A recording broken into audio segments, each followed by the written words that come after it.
Live pictures of the White House. President Biden is trying his best to win back blue-collar voters, historically a key voting group for Democrats. He started by taking on China, announcing new tariffs on Chinese electric vehicles, steel batteries, and more. I'm determined that the future of electric vehicles will be made in America by union workers, period. And everyone deserves a fair shot. We leave nobody behind.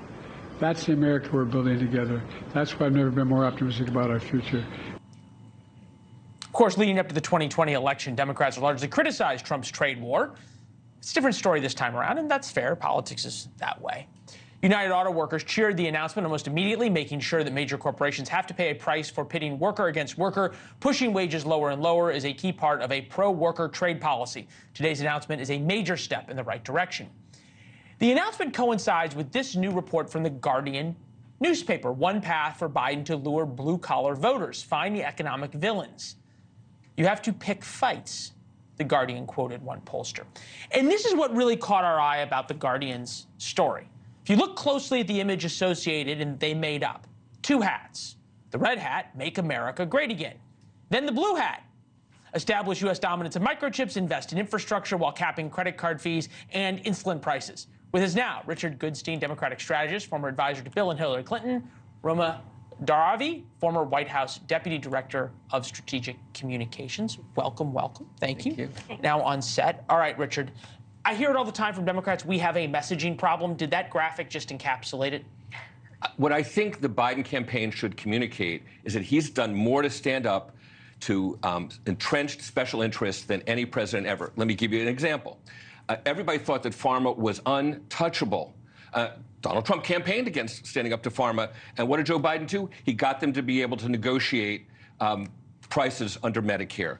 It looked like big oil was untouchable, but he's basically taking them on by pushing clean energy and these junk fees that he's taking on. Again, Trump met with pharma executives and totally stood down after he promised to stand up to them. So he's actually doing things, in addition to all his accomplishments, the semiconductor bill and the... Well, no, right, the hat said it, right? Semiconductors and everything else. Right. This is the question.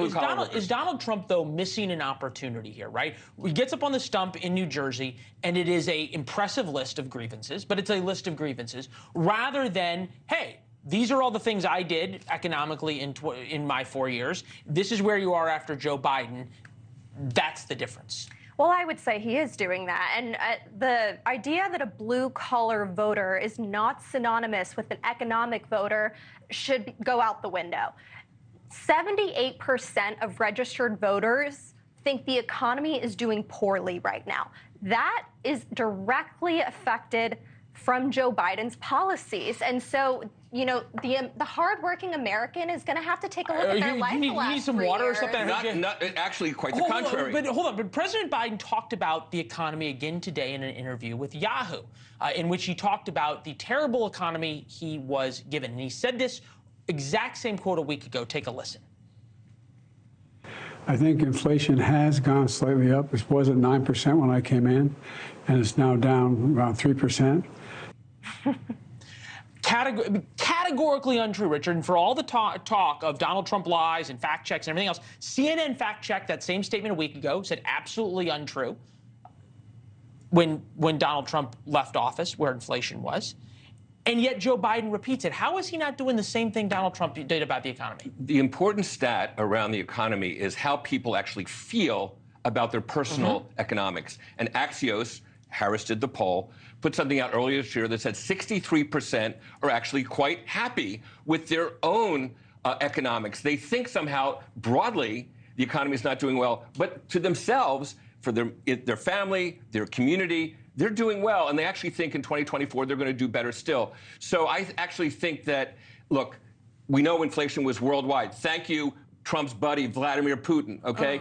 Well, seriously, it was supply chain and Ukraine. That's what drove it worldwide, and that's why the Wall Street Journal said the other day the U.S. economy is the envy of the world. Wall Street Journal, not a friend of Biden's.